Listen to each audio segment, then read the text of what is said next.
Já tá no livro, já tá.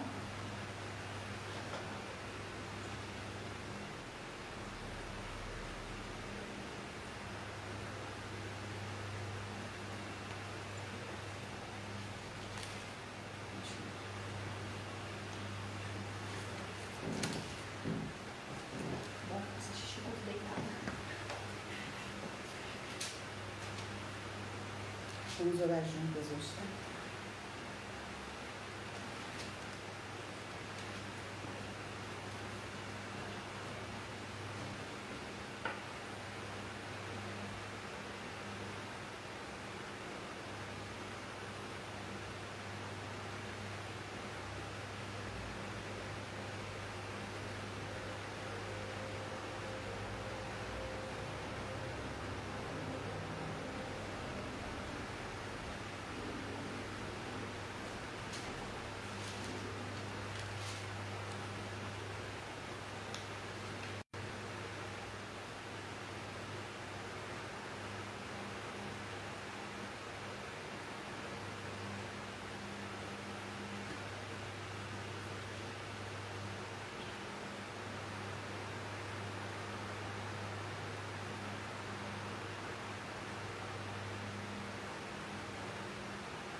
Boa noite.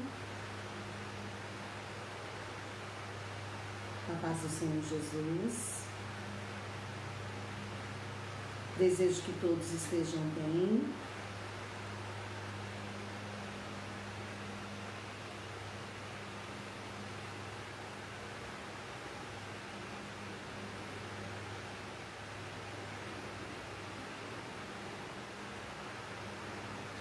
Gostaria de deixar uma palavra para essa noite, para que nós pudéssemos meditar depois nessa palavra. E eu queria falar a respeito de 3 jovens, Misael, Ananias e Azarias, que é Sadraque, Mesaque e Abednego, com seus nomes trocados. E eu queria falar um pouquinho desses jovens, junto com Daniel. Eles foram levados cativos para a Babilônia, mas chegando na Babilônia, eles não tinham a liberdade de viver em Israel. E então eles, observando a forma que as pessoas viviam naquele lugar, eles decidiram que eles não iam se contaminar com aquela cultura. Eles foram para o palácio do rei, ali eles foram ser ensinados, mas já decididos que não iam se contaminar com a cultura daquele palácio, com a cultura daquele país, com a cultura daquele império. E quando eu estava meditando dessa palavra, eu comecei a pensar a respeito desses homens. Porque a Bíblia não fala que era um povo que decidiu não se contaminar. A Bíblia deixa claro que foram cerca de 4 pessoas. Pode ser que tenha mais pessoas que se destacaram, que decidiram viver uma vida na presença de Deus, na cultura de Israel mesmo, de oração. Só que, na verdade, por mais que eles poderia existir mais pessoas, mas esses 4 homens se destacaram. E eu creio que hoje não é diferente. Nós estamos vivendo nesse mundo e eu creio que se Deus fosse contar a história de algumas pessoas e fosse ser incluída em um livro, como foi incluído na Bíblia, inspirado pelo Espírito Santo, seriam poucas pessoas que seriam destacadas. Seriam poucas pessoas que não iam se contaminar com a cultura desse mundo, com como esse mundo é, como esse mundo vive, como as pessoas vivem, como é esse sistema. E eu creio que seriam bem poucas pessoas que poderiam entrar nesse livro. A sua história poderia estar nesse livro. E esses homens foi assim. Então, eles se destacaram. O seu comportamento foi notório. E no palácio, eles decidiram não se contaminar. E porque eles decidiram não se contaminar, eles começaram a passar por adversidades. Se nós pegarmos logo no início, nós vamos ver Daniel interpretando o sonho do rei. E nesse sonho, o rei sonha com uma estátua. E depois o próprio rei faz uma estátua dele, porque ele achou que ele era um deus, né? Se achava um deus. Fez uma estátua dele mesmo. E ele queria que as pessoas adorassem. Todos naquele lugar adorassem aquela estátua que ele levantou. Só, querido e querida, que quem adora Deus não adora mais nada. Quem adora Deus não vai achar mais nada interessante. Quem já encontrou em Deus prazer, não vai ter prazer em outras coisas. O que nós vemos hoje é uma falta de conhecimento de quem Deus é, uma falta de relacionamento de quem Deus é. Então as pessoas acabam se apegando a tantas coisas para preencher seus vazios. Nós, de uma forma geral. Mas quando nós somos adoradores, nada, mas nada mesmo, vai preencher o lugar do Senhor. Então esses homens estavam decididos a servir a Deus em qualquer lugar. Porque não é o lugar, é o caráter, é a identidade, é quem você é. Não é o lugar. Ah, nesse lugar eu não consegui viver dessa forma. Ah, nesse lugar tem uma perturbação. Ah, nesse lugar o inimigo opera. Não, não é o lugar, somos nós. Se nós decidimos viver para o Senhor e adorar o Senhor, o lugar não vai ter efeito na nossa vida. Na época dos patriarcas, o Senhor escolheu Noé, porque ele viu graça em Noé. E ele então falou para Noé fazer uma arca. Então nós podemos imaginar Noé com seus filhos, suas noras e sua esposa fazendo uma arca. Como será que o que eles enfrentaram, o que eles viveram? A Bíblia não diz, mas o que eles viveram naquela época. Imagina eles construindo aquele barco enorme e as pessoas passando e achando que eles eram o quê? Loucos. Que eles eram loucos. Quantas adversidades ele deve ter enfrentado. E o tempo que ele passou dentro daquela arca. Mas ele obedeceu a Deus de tal forma que foi provado pela sua obediência que ele é um adorador. E Daniel é um adorador. E Sadraque, Mesaque e Abednego eram adoradores. Então não tinha nada que pudesse se comparar a Deus. Mesmo que eles não vissem, mesmo que Deus não tinha uma imagem esculpida, eles sabiam quem eles estavam adorando. E quando você adora de verdade, em espírito e em verdade, você sabe quem você está adorando. Por conta disso, eles foram lançados numa fornalha. E eu fico imaginando, irmãos, as provas que nós passamos, as dificuldades que às vezes nós enfrentamos. Isso é geral. Não precisa ser crente, né? Para enfrentar por dificuldades, por passar por dificuldades.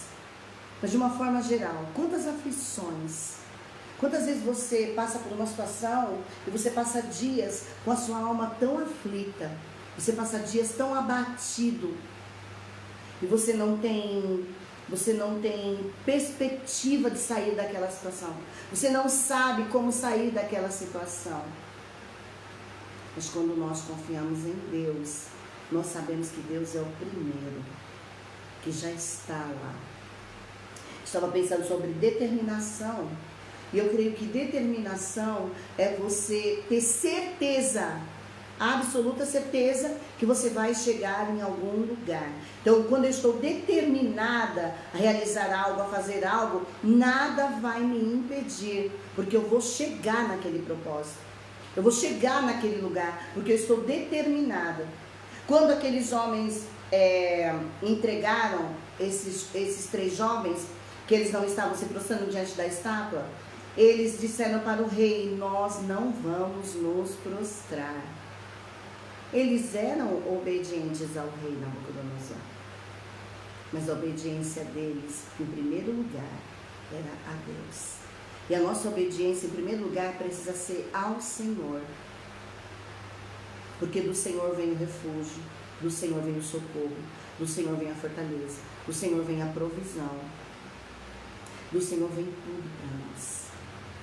Então, antes mesmo de você imaginar, de você pensar, ou de você viver uma dificuldade, o Senhor já está lá. O Senhor já está cuidando de tudo. Nós é que não entendemos, não compreendemos isso. Mas o Senhor já está cuidando de tudo. Porque o Senhor nos conhece. Porque foi o Senhor que proveu tudo para nós. Porque foi o Senhor que nos criou. Porque foi o Senhor que nos gerou. Sabe? Às vezes nós temos um relacionamento com Deus muito vago. Muito de Deus no céu e a gente na terra. Muito de distância, sabe? Distância. Mas Deus está em nós e nós estamos nele. Nós estamos nele. A Bíblia diz que nós fomos gerados nele antes da fundação do mundo, para sermos santos e irrepreensíveis em sua presença. Eu queria compartilhar alguns versículos com vocês.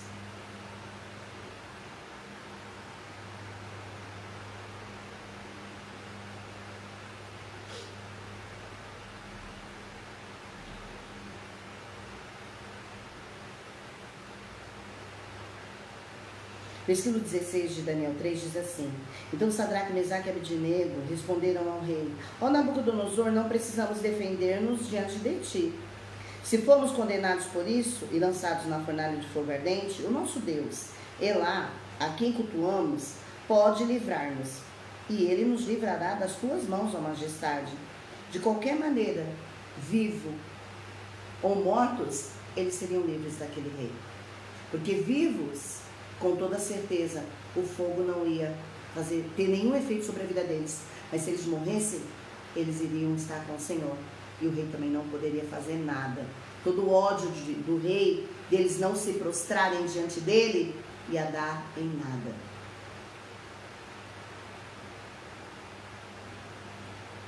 Contudo, se ele não nos livrar, fica sabendo, ó rei, que não cultuaremos aos teus deuses tampouco.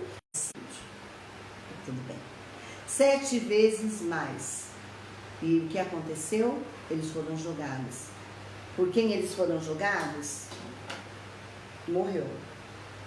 Mas eles não. Quando eles foram jogados na fornalha, quem estava na fornalha, que é o Senhor, não chegou depois. Ele chegou antes. Quando eles foram lançados na fornalha, o Senhor já estava lá. E é sempre assim. Todas as vezes que algo vier sobre a sua vida, que você tiver que passar por alguma adversidade, por alguma dificuldade, por alguma provação, o Senhor sempre vai estar com você. Porque a Bíblia diz que Ele não nos deixa e nem nos desampara. Ele diz que te desampararei. Então eu creio no que está escrito na palavra.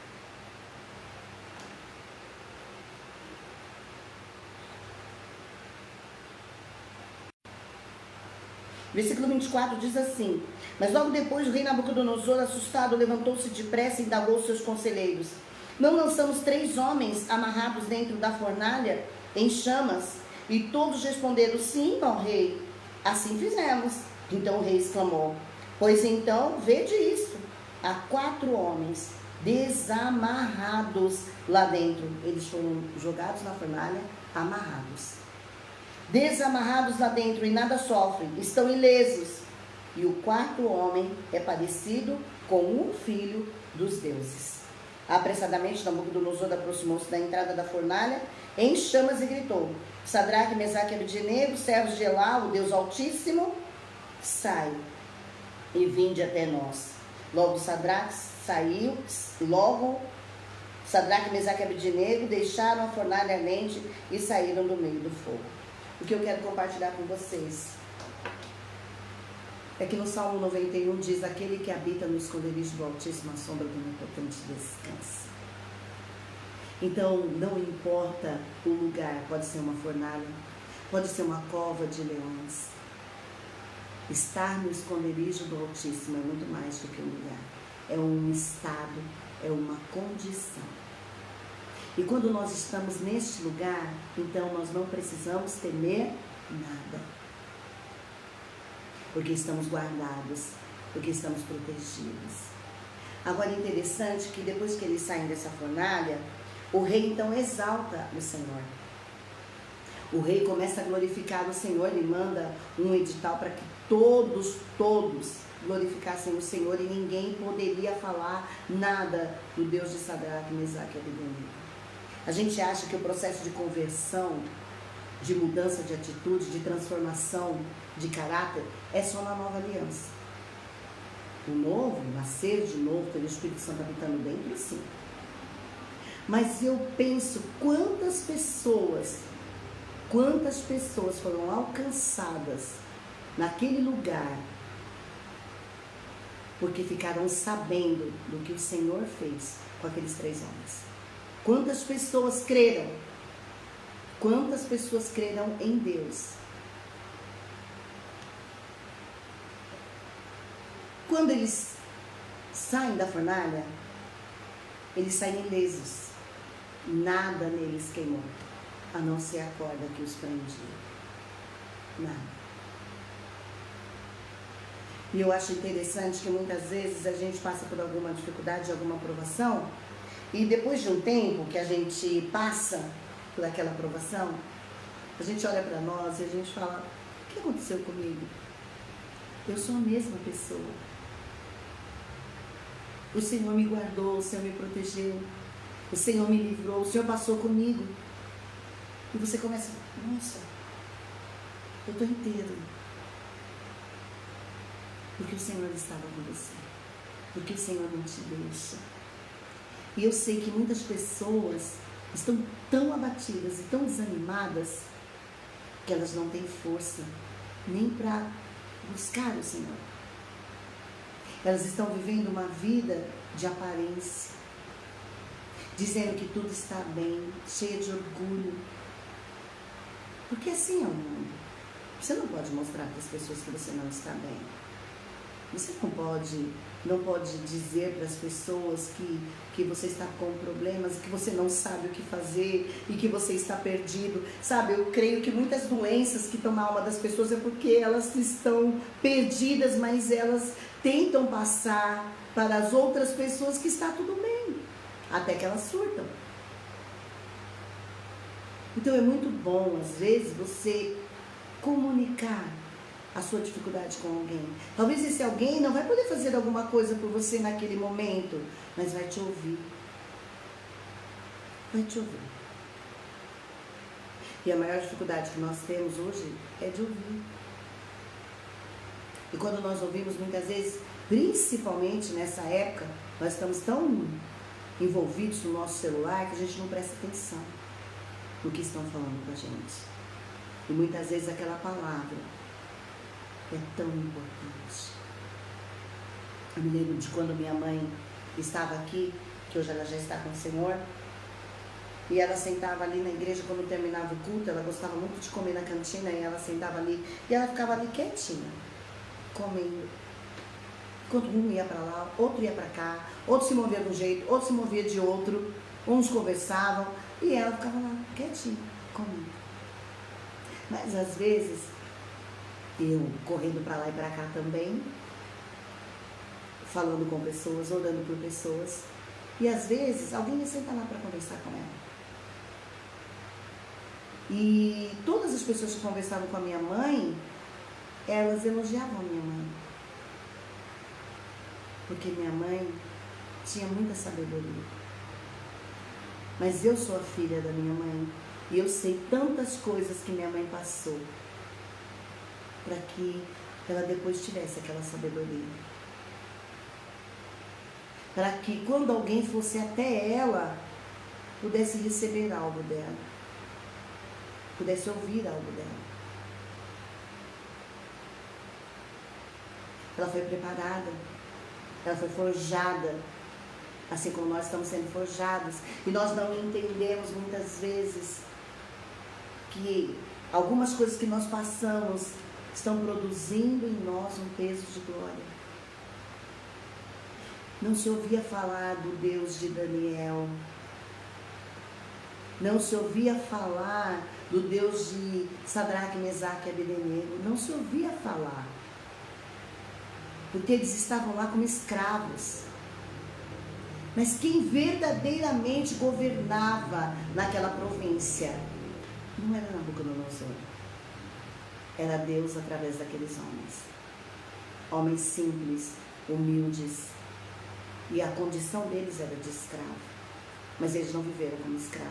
José não viveu como escravo, sendo escravo. Imagina nós que somos livres, que não precisamos ser escravos. E muitas vezes estamos vivendo como escravos. Mas eles não. Todo mundo se dobrou diante da estátua. Eles não. Porque eles eram diferentes.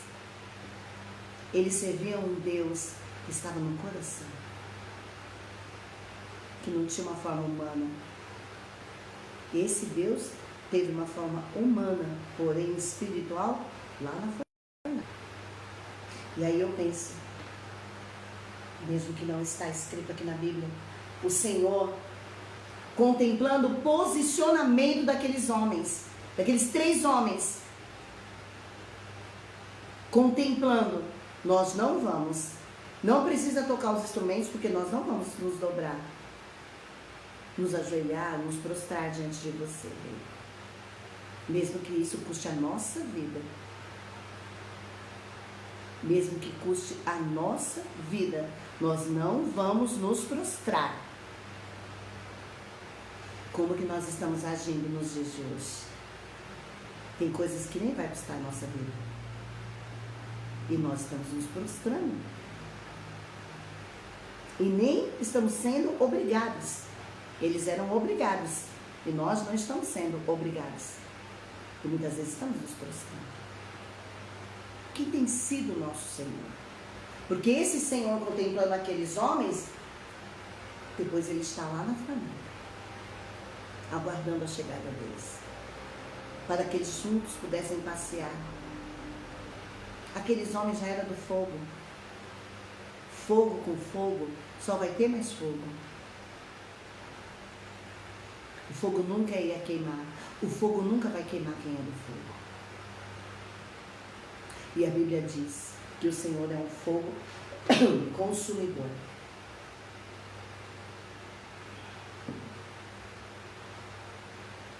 Eu nunca ouvi uma história de alguém, até os dias de hoje aqui, que foi jogado numa fornalha para adorar a Deus. Conheço outras histórias de pessoas que deram a sua vida. Mas isso é um exemplo para nós, porque foi real.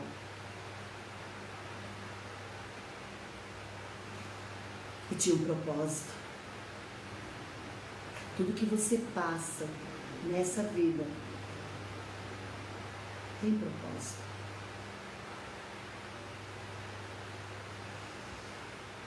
Judas tinha um propósito de não trair Jesus. E quem cumpriu o propósito foi Judas. Mesmo que foi para atrair o Senhor. Mas no propósito, Judas se matou. Porque não houve arrependimento. Verdadeiro arrependimento. Qual era o propósito aqui? O propósito aqui era a obra do Senhor se concretizar. Esse era o propósito. O Senhor não quer ser glorificado por ser Deus. O Senhor é glorificado porque aquilo que está escrito, que está determinado, se cumpre. E se está determinado pelo Senhor algo na minha vida e algo na sua vida, e isso se cumprir, então o Senhor é glorificado. O Senhor não é glorificado naquilo que não é obra dele. O Senhor não é glorificado naquilo que não é missão dele. O Senhor não é glorificado naquilo que não é propósito dele. Ele não é glorificado. O Senhor é glorificado naquilo que já está determinado, que já está escrito, que já saiu da boca de Deus, ainda que a gente não tenha vivido.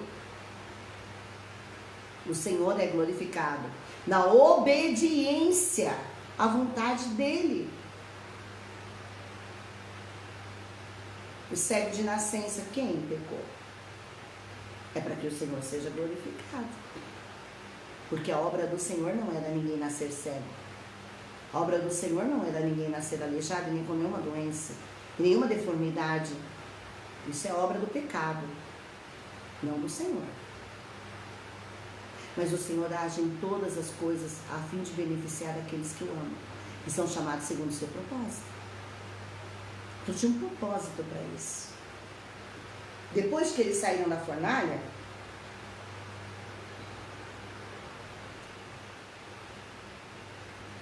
versículo 28 diz assim: então Nabucodonosor exclamou: bendito seja Elá, o Deus de Sadraque, Mesaque e Abednego, que enviou o seu Malaque, anjo, e livrou os seus servos, que depositaram toda a confiança nele, desafiando a ordem do rei, preferindo abrir mão de suas próprias vidas a prestar culto e adoração a outro Deus que não fosse o seu Elá.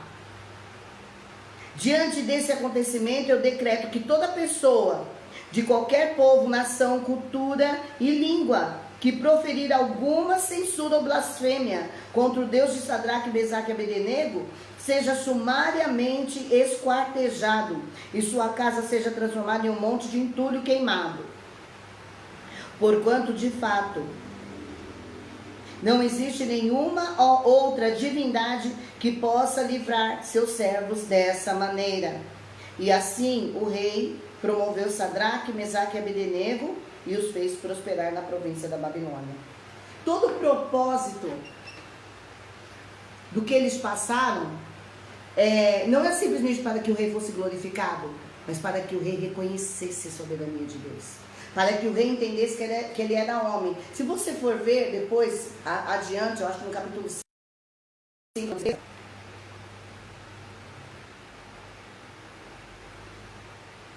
eu acho que é no capítulo 5.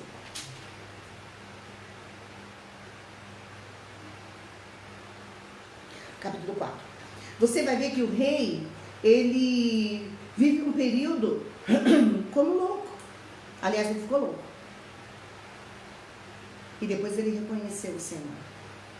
Então, todo o propósito de Deus, todas as dificuldades que eu passar, que você passar, Deus tem algo muito grande na vida de alguém.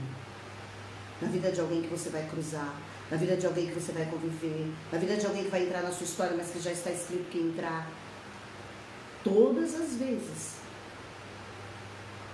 que você passar por algo, você pode ter certeza, a não ser que sejam coisas que você causou, mesmo assim, o seu pai vai agir, o meu pai vai agir. Mas se você está passando por alguma provação, você nem sabe por que você está passando por isso, você pode ter certeza que tem um propósito, tem uma missão aí do Senhor, para que pessoas sejam alcançadas, para que pessoas sejam salvas, para que pessoas possam conhecer o Senhor, porque Deus, o propósito dele é que ninguém se perca, todos sejam salvos e cheguem ao pleno conhecimento da verdade, que é o que diz a palavra. É o desejo de Deus que todos sejam salvos. Quando você olhar alguém na rua, quando você andar pela rua, quando você vê alguém na rua, Deus tem um plano de salvação para essa pessoa. Deus tem um propósito dessa pessoa ser alcançada.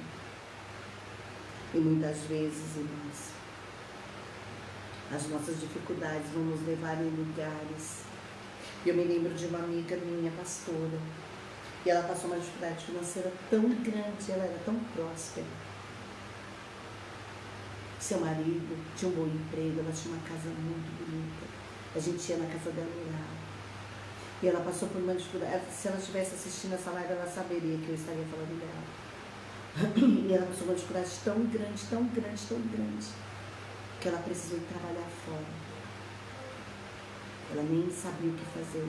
E ela foi parar na casa de uma mulher, de uma senhora. Ela foi como cuidadora. Naquela época, não precisava fazer nenhum curso. Ela foi como cuidadora. Mas aquela mulher não tinha uma doença física. Aquela mulher tinha muitas doenças na alma.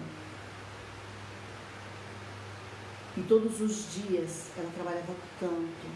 E aquela mulher era uma pessoa tão difícil. Todos os dias, quando ela chegava na casa dela, ela falava assim para Deus: Senhor, eu não vou amanhã. E o Senhor falava para ela: você vai, porque eu tenho algo para fazer naquela casa. Depois de uns dias, aquela mulher começou a acalmar. E ela começou a manifestar Jesus na vida daquela mulher, se entregar para ela. Aquela mulher começou a perceber que ela era diferente. Então entenda, meu irmão, toda a provação que ela passou, de quase perder a casa dela, do marido perder o emprego, dela passar por toda aquela dificuldade financeira. Imagina o que ela pensava quando ela estava passando por aquilo. Mal tinha o que comer. E ela dizia: eu não vou mais. E o Senhor falava: você vai. Porque eu quero realizar algo lá. No dia que aquela mulher reconheceu que Jesus Cristo era o Senhor disse para ela: agora você não precisa ir mais. E aí o Senhor foi restabelecendo a vida dela, foi restaurando, restituindo, e pronto. Ela foi vivendo de uma forma normal. Tudo o Senhor devolveu para alcançar uma vida. E às vezes a gente está tão distraído, irmãos, que a gente não entende por que estamos passando por algumas coisas. Para que uma pessoa seja alcançada. Amém. Que o Senhor seja glorificado na minha vida. Que o Senhor seja glorificado na sua vida.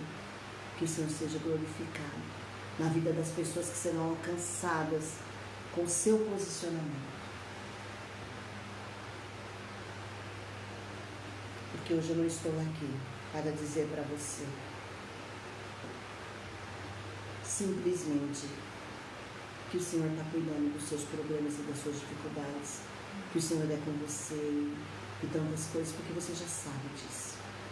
Mas eu estou dizendo para você que por meio do que você está passando, o que eu estou passando, o nome do Senhor será glorificado. Por quê? Porque Deus tem um plano na vida daqueles que vão se chegar a você. Ou que você, como samaritano, vai se chegar a eles. Vamos orar? Pai, nós te damos graças, nós te louvamos, nós te engrandecemos por essa palavra, que nós possamos verdadeiramente manifestar essa vida e não se dobrar diante daquilo, Senhor amado, Senhor querido, que não tem efeito nenhum na nossa história, que não vai produzir nada em nós.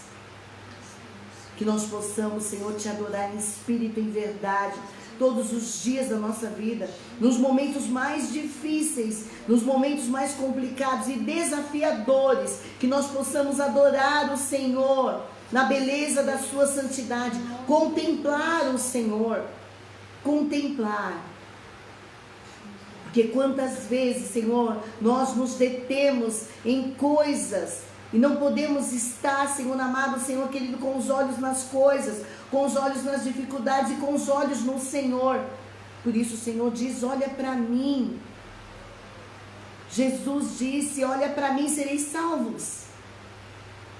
Que nós possamos, Senhor, te contemplar, porque nessa intimidade, Senhor, nessa busca intensa pelo Senhor, as coisas vão passar e nós não vamos nem perceber. Não vamos ficar detidos, Pai amado, Pai querido, em coisas que verdadeiramente, Senhor, só vão servir para acrescentar algo ao nosso ego. E nem acrescenta, porque dura tão pouco. A vida aqui dura muito pouco, Senhor. Que nós possamos estar focados naquilo que nós já recebemos, a eternidade. E viver, Jesus disse, que nós teremos vida e vida em abundância, vida plena. Pai, é isso que nós desejamos. É isso que nós desejamos, Senhor, porque só na eternidade que nós vamos poder estar com você para sempre. E eu creio também, Senhor, que todas essas situações, todas essas dificuldades que temos passado é para que saia de nós tudo que é abalável, tudo que não tem peso de glória, porque só os inabaláveis vão estar no Monte Sião, Senhor. Só.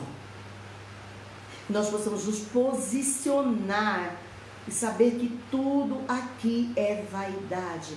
Vaidade de vaidade, de vaidade, tudo passa. Mas a sua palavra permanece para sempre. Aleluia, Senhor. Aleluia. Contemple os corações, as dificuldades. Senhor, as mentes, Pai amado, Pai querido, que não consegue sair de um lugar. E que essas pessoas possam se voltar para o Senhor. Essa é a nossa oração. Que essas pessoas possam se voltar para o Senhor. Porque tudo o Senhor já fez. O Senhor já veio ao nosso encontro. O Senhor já veio até nós. Agora nós precisamos ir até o Senhor e te contemplar. Porque assim nós seremos sarados, Pai. Caia por terra toda distração desse tempo, toda distração, Senhor amado, Senhor querido. Que nós possamos, Pai, nos voltar para o Senhor, nos voltar, lembrar onde a gente caiu, lembrar, Senhor, onde a gente caiu, onde foi que a nossa fé ficou tão abalada.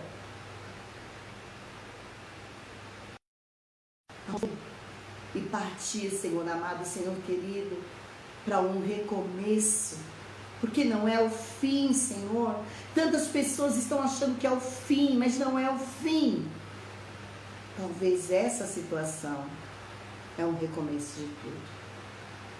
E o Senhor está na entrada, e o Senhor vai estar na saída também. Nós não queremos o Senhor só no fim, nós queremos o Senhor no começo, no meio e no fim, para que nós possamos, Senhor, um dia dizer como o apóstolo Paulo disse: esquecendo-me das coisas que para trás ficam, eu prossigo para o alvo, para o prêmio da soberana vocação. Louvado seja Deus. Obrigado, Senhor, por essa oportunidade de poder, Senhor amado, Senhor querido, falar da sua palavra, em nome de Jesus. Amém. Amo vocês, uma ótima noite para todos vocês, que Deus possa abençoá-los, que vocês possam descansar no Senhor, descansar a alma, descansar o corpo, e a vontade de Deus seja feita na nossa vida. Nós estaremos aqui na segunda-feira, em nome de Jesus. Amo vocês, fiquem com Deus.